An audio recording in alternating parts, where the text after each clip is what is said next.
दोस्तों ये कहानी है खौफ की रात।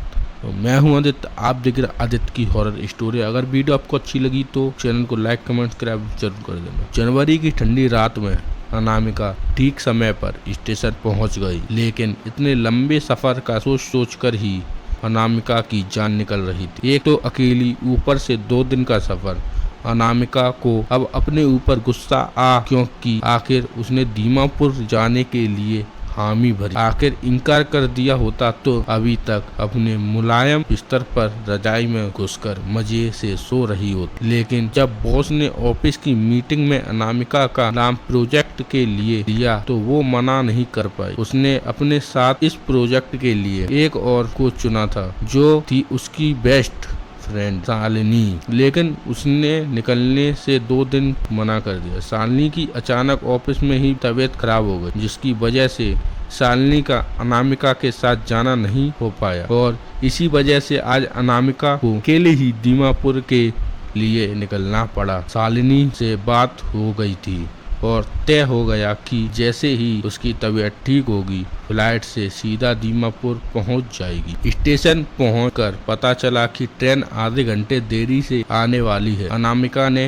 मोबाइल में टाइम देखा तो रात के 11:30 बज रहे, मतलब 11 बजे तक ट्रेन आ पाएगी। धीरे धीरे समय बीत ट्रेन और लेट होती चली गई। स्टेशन लगभग खाली ही था। अनामिका अपने ठंडे से बचने के लिए एक कप चाय लेकर पीने लगी। 1 घंटे बाद करीब 12:30 बजे ट्रेन 15 मिनट के स्टॉप के बाद ट्रेन ने प्लेटफॉर्म छोड़ना शुरू किया। अब तक अनामिका भी अपनी सीट पर आ गई। ऐसी फर्स्ट क्लास के उस केबिन में अनामिका के अलावा कोई एक शख्स भी नहीं अपनी बर्थ पर सो रहा था। अनामिका ने उसके चप्पल देखा, अंदाजा लगा लिया था कि वह कोई महिला के सफर की हमसफर है। चूँकि रात काफी हो चुकी थी और अनामिका भी दिन भर की थकी हुई थी, तो जल्दी से अपनी बर्थ सीट कर सो गई। कुछ देर बाद अनामिका की एक अजीब सी गंध की वजह से आँख खुल गई। उसने अपना फोन उठाकर समय देखा तो मालूम चला कि रात के 3 बज रहे। उसने मुंह पर से चादर हटाई तो देखा कि साथ वाली महिला बैठी हुई से ही घूर रही। ये देख अनामिका थोड़ा डर गई। हिम्मत करते हुए अनामिका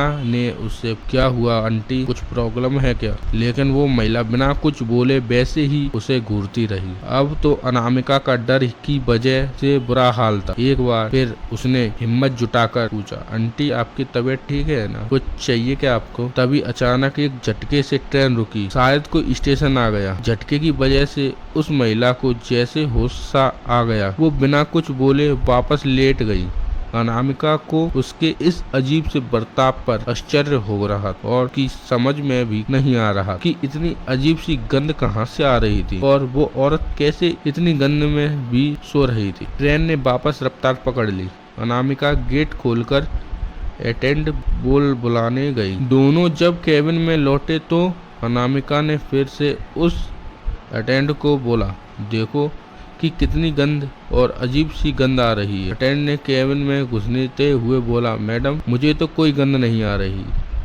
अरे इतनी तेज तो आ रही है, अनामिका ने मुंह पर हाथ रखते हुए बोला। वैसे मुझे तो कोई गंध नहीं आ रही, फिर भी मैं फ्रेशनर स्प्रे कर देता हूँ। कहते हुए अटेंड ने स्प्रे कर दिया और चला गया। अनामिका वापस गेट बंद करके अपनी सीट पर लेट गई, लेकिन नींद उसकी आंखों से कोसों दूर हो चुकी थी। थोड़ी देर बाद फिर से वही अजीब सी गंध आना शुरू हो गई। गंध ऐसी जैसे मांस सड़ रहा हो। मुंह पर कपड़ा रखकर अनामिका लेटी हुई थी कि तभी उसकी आंखें आश्चर्य से पलटी कि बगल वाली औरत अपनी सीट से उतर कर हवा से तैर रही थी।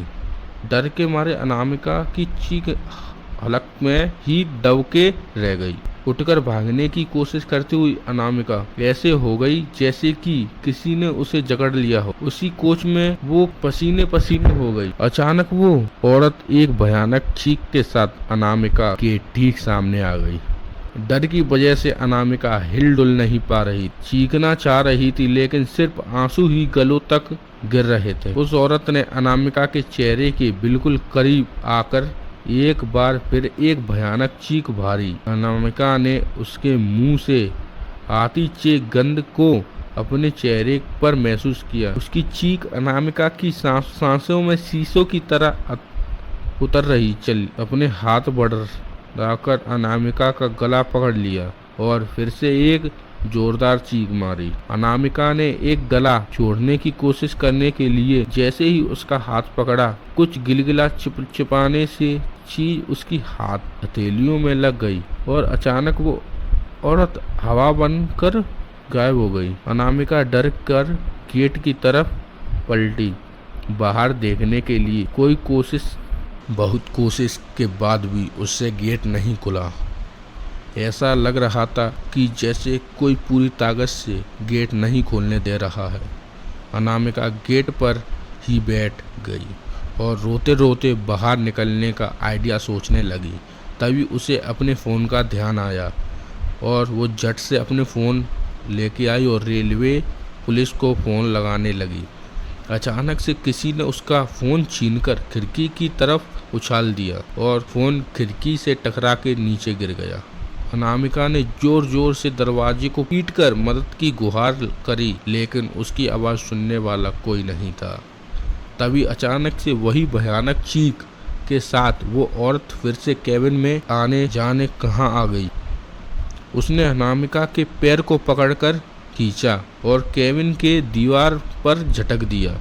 अनामिका के सिर में चोट लग गई और उसके होंठ फट गए, जिससे खून बहने लगा। जैसे ही उस औरत ने खून देखा, वह अपनी लपलपाती जीभ से उसे चाट लिया।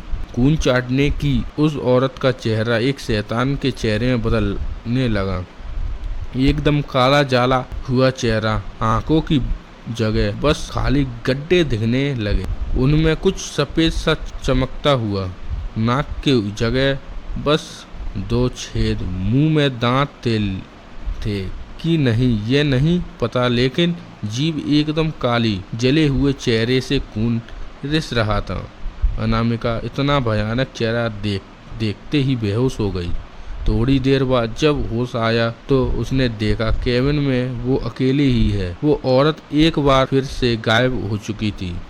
फिर किसी तरह से अपने को संभालते हुए वो एक बार गेट की तरफ बढ़ी और सिसकने खोल बाहर आ गई। उसने देखा एटेंड बाहर की तरफ जा रहा था, तो जल्दी से आगे बढ़कर अनामिका ने उसके कंधे पर पीछे से हाथ रखा और पुकारा, एटेंड।